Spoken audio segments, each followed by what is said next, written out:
Well, welcome to Budget for Achhe Din. Our budget coverage continues, and this time around we'll understand what was there on the tax side in the budget that was laid by the Finance Minister earlier on.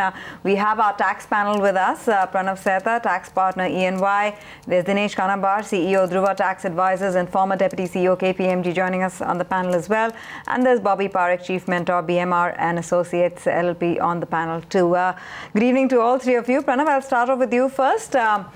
What were your top three ideas that you thought, tax amendments or tax changes that came by in the budget?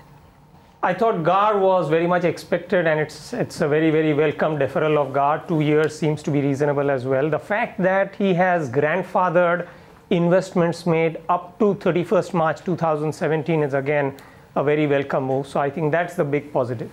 The fact that corporate tax rates have been reduced in a phased manner, to be reduced in a phased manner over 4 years is a welcome step as well. MAT, I thought, was quite a dampener, not really the way we expected it.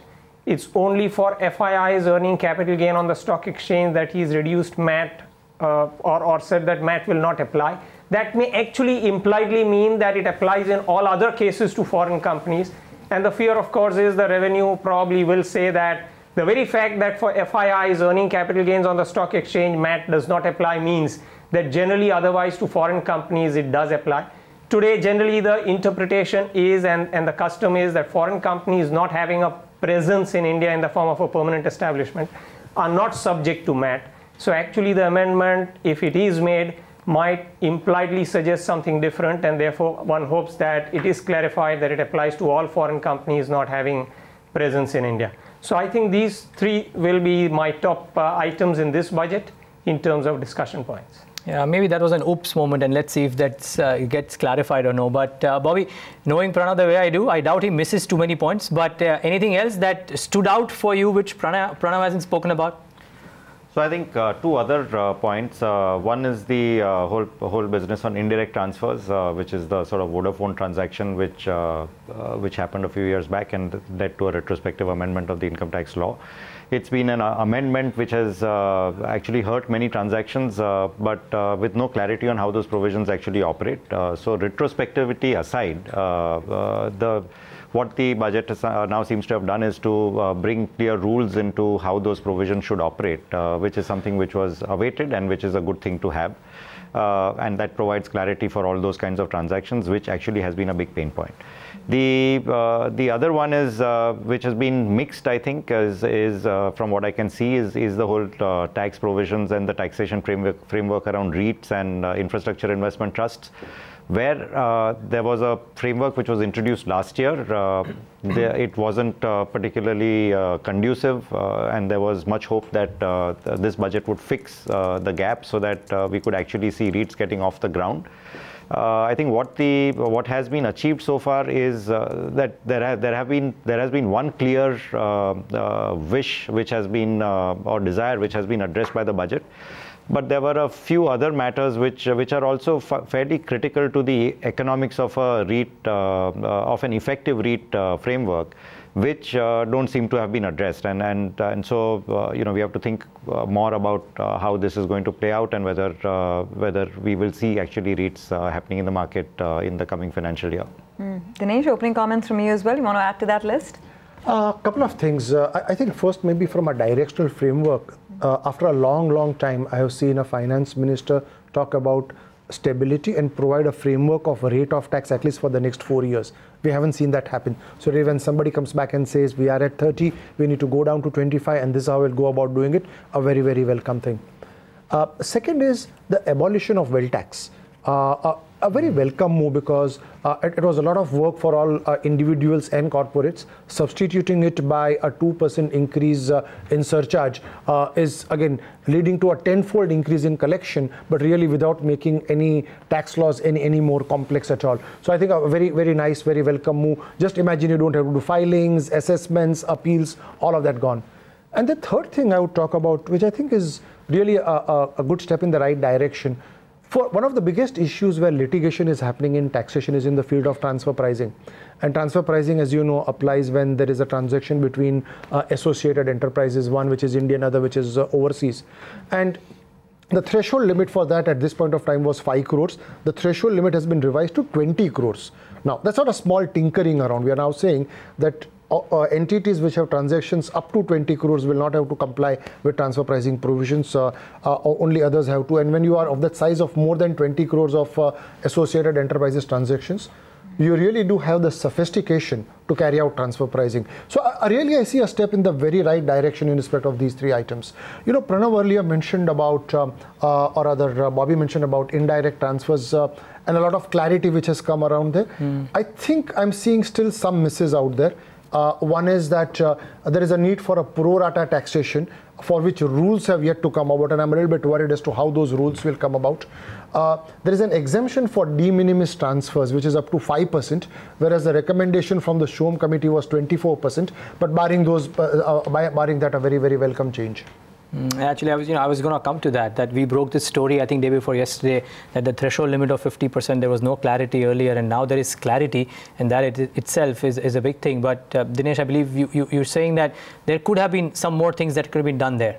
Yeah, so the simple thing there is that, let's assume there is an overseas transfer, but that transfer is, let's assume more than 50% value resides in India.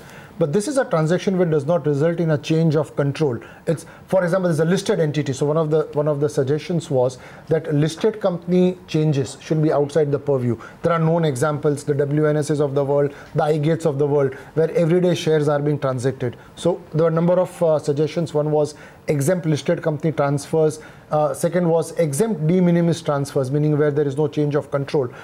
So what has happened is there is no exemption for listed companies. There is a change for de minimis, but that's up to 5% of the equity of the company as opposed to the Shom committee recommendation of 24%.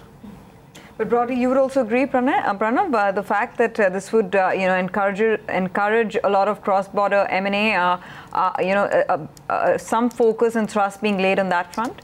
Oh, absolutely. The fact that it reduces uncertainty, brings about clarity when it comes to cross-border transactions is very, very well received, and I think it's a great welcome step. There might be some minor items there, but I think by and large they've addressed most items. They have said more than 50% or 50% or more of the value coming from India alone would get covered. Below 5% they've exempted foreign reorganizations subject to certain conditions. They have said even if more than 50% comes from India, only proportionate capital gain is to be taxed. So I think in terms of bringing about stability, certainty, clarity in the law, I think it goes a very long way. A little bit will always remain, and I think in terms of practice, it will come about as we go along. I think generally, therefore, this is a good budget. By and large, I think also a smart budget. If we look at the steps that he's trying to take, he doesn't have too much fiscal room right now. So what he's trying to do is give incentives, but at the same time, only for a very short term. So we see GAR, we are saying foreign investors welcome up to 2017 if you invest. Your capital gain is protected probably perpetually or permanently. So he says invest now for the next 2 years, it's good time to invest. Even when it comes to incentives, exemptions, he says I'll withdraw them. But gradually as the corporate tax rate goes down, so for the next 1 or 2 years, maybe he's promoting investments.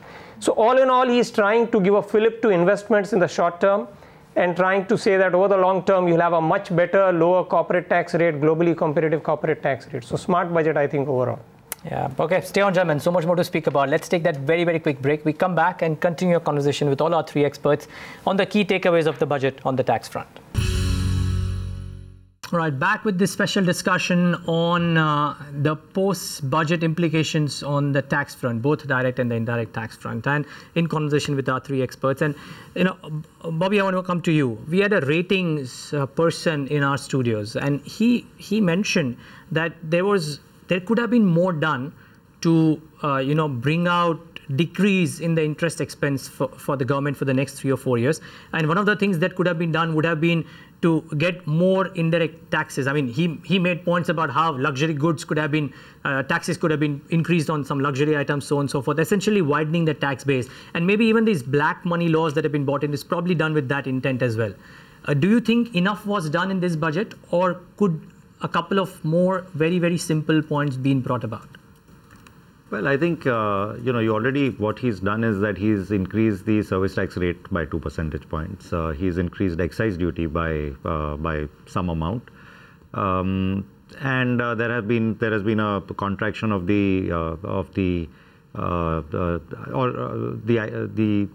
items which are excluded from service tax levy. So that list has been pruned further. So I think a fair amount has been done, and really if there is a map that we are going to get to GST, then to play around with individual items and the less tinkering that is done, the better it is, because what you need is everything's going to fall into one sort of all-encompassing law, and you don't want to create friction and sort of changes at the margin, which might achieve something for this year, but which actually really distort what has to happen from a GST construct perspective. So I'm not so sure that. So I'm actually happy that there isn't. The lesser the sort of distortions of friction that's created, the better it is. Sorry, what was the second part of the thing? No, that is the only part. But Tanvir, do you have a question? No, I just wanted to come to Pranav, since he highlighted, on the GST front, and we have to ask you about that. Pretty much on expected lines, the announcement that came by, there was some section in the market that believe that, a number would be specified. But how did you kind of take on board the overall assessment that he laid for GST, the timeline, the implementation, and how pro GST implementation he sounded in the budget, which has been his pet project? Yeah, so he was very clear that April 16 is the target date for introduction of GST, which has been said previously as well.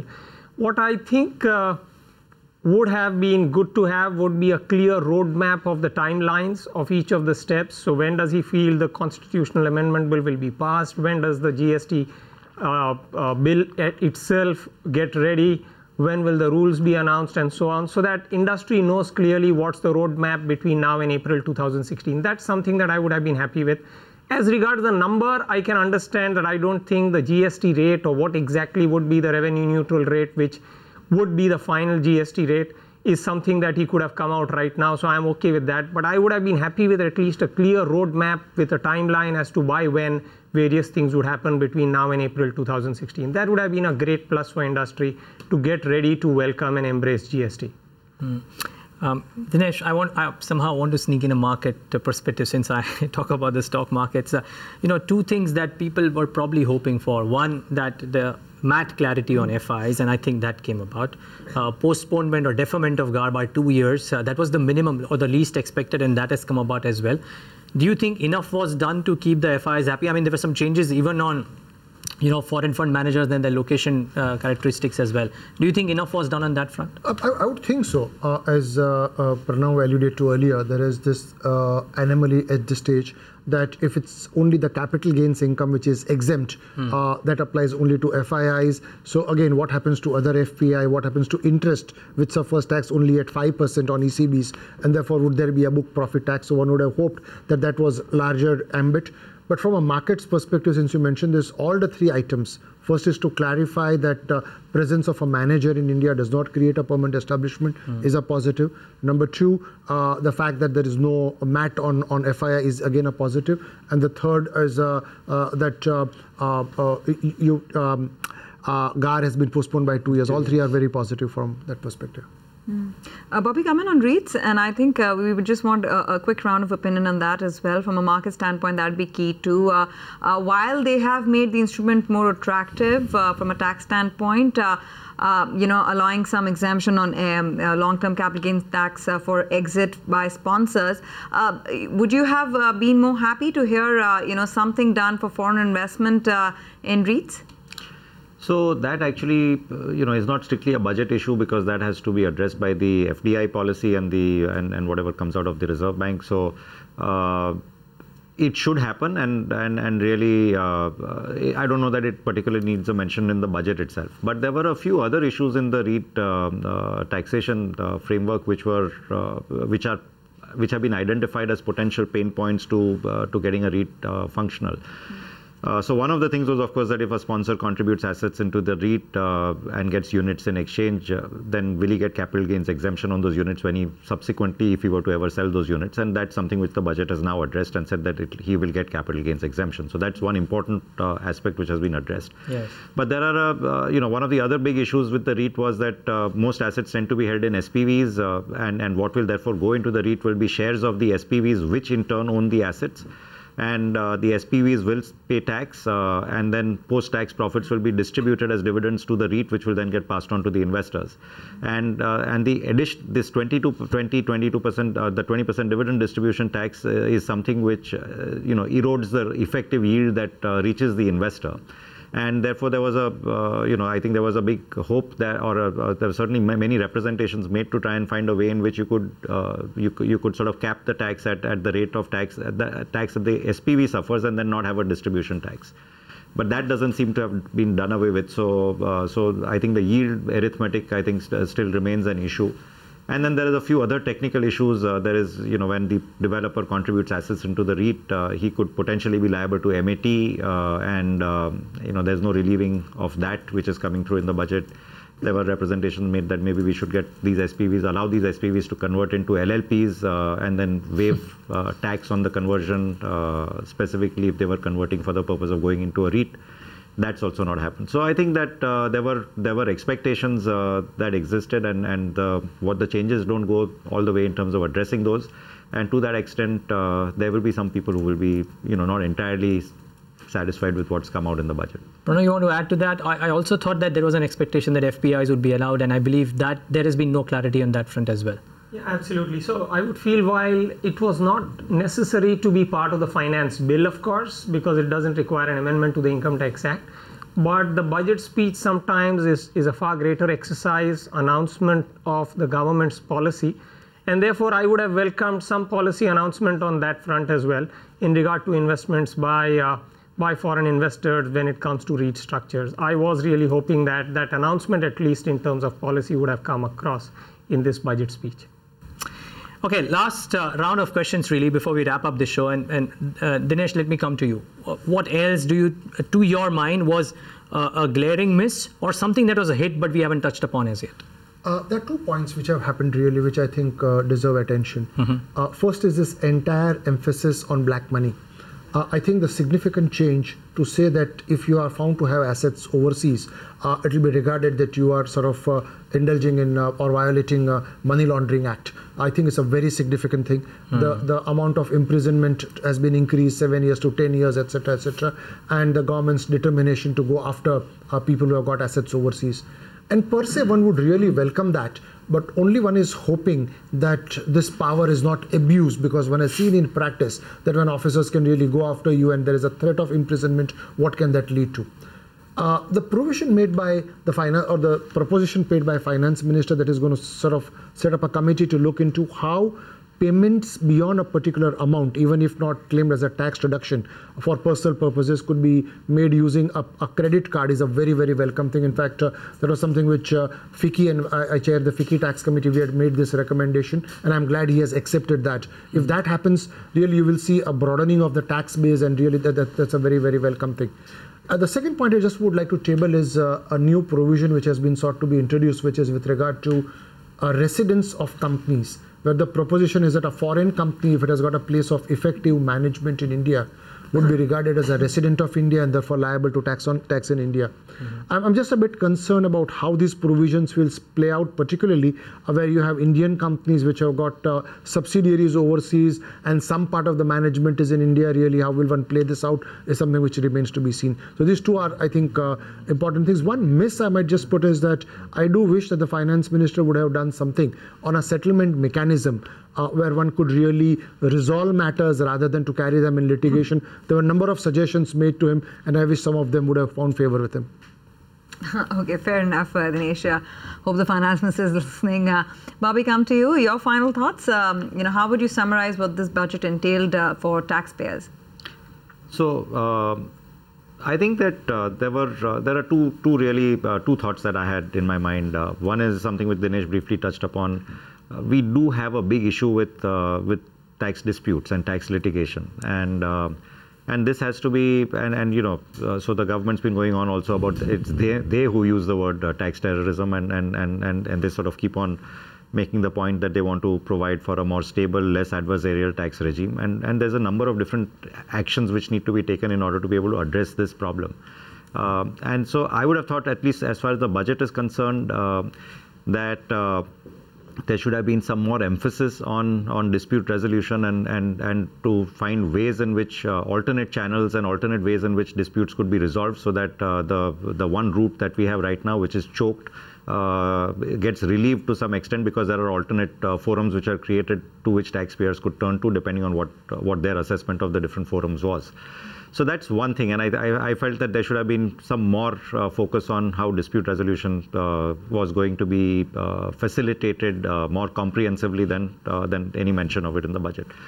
The other thing I think which is sort of connected with this whole issue of why do disputes arise? So disputes arise because laws are not clear, because there is ambiguity, because in many situations there is no clarity of the principles underlying or the objectives underlying the changes that are often made or when provisions are introduced into the income tax law. And the budget documents and the tax proposals get accompanied by a memorandum which is meant to explain why each of those provisions was introduced and what the objective is. But if you read those documents, historically they provide very little clarity on what the underlying intent is to make a change in one way or the other. And the government has last year also said, and through the year has also indicated, that they are going to find ways in which they can provide ongoing clarity so that things become more clear, ambiguities get removed, and compliance becomes easier. So I would have thought that if that has not really happened, but maybe they could have made an example out of the budget itself and changed the way in which they wrote that explanatory memorandum to really explain why they are going about doing what they are doing. What was the provision before? What led them to change it to something which is different now? Why do they want to make that change? How is it going to impact people? Why should there be a mystery to, why do we need to sit and interpret and try and infer what the intentions are? Why can't they just make it clear? And they could have set an example and demonstrated how they are going to go about bringing more clarity. And to that extent, I think there was an opportunity which we've missed.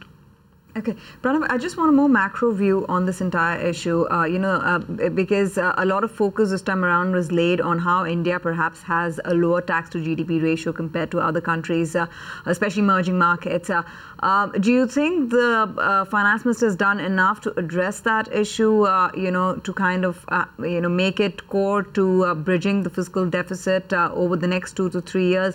Has the roadmap for that been laid?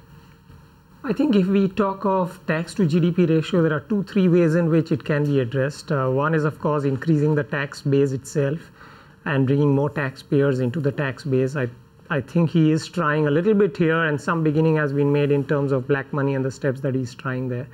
The second step, I think, is in terms of improving compliance, and the third would be efficiency in the tax administration. I'm not too sure too much has been done on that front. So the way I look at it is much more could have been done. Looking at the budget overall, I think I would have felt 2 things probably would have made me much happier. One is I don't see too much happening on the tax administrative reform side. We have several papers now, reports, all with us. Enough work has been done, research has been done. But a clear roadmap to that particular administrative reform would have gone a long way in building trust and confidence and bringing back that kind of affinity between the tax collector and the taxpayers. And second is a little more on the infrastructure side, and a boost to manufacturing and investments into those would have really helped. So I think these 2 things, the administrative reform and some amount of fillip for infrastructure and manufacturing, would have probably gone a long way. We have this 194 LD which has been extended by 2 years, concessional withholding tax rates on interest on rupee bonds so far as QFIs and FIs are concerned, and some tax-free bonds. But other than that, not much to channelize investments and savings also into these sectors. If we would just come in a little bit, there was this huge expectation on what would happen on Make in India initiative. And again, I didn't see anything significant out there. We had this additional depreciation for investments in Andhra Pradesh, Telangana. We had this reduction of royalty rates, withholding rates, and abolition of SAT. But beyond that, nothing very significant, one would say. Well, maybe another day, another time, 12 months down the line, let's see if it happens or no. But for now, gentlemen, Pranav, Sayta, Bobby, Parikh, Dinesh, Kanabar, thank you so much for taking the time out and joining us and giving us this perspective, this quick post-budget analysis on the tax front. And from Tanvir and myself and the team that put this show together, thanks so much for watching.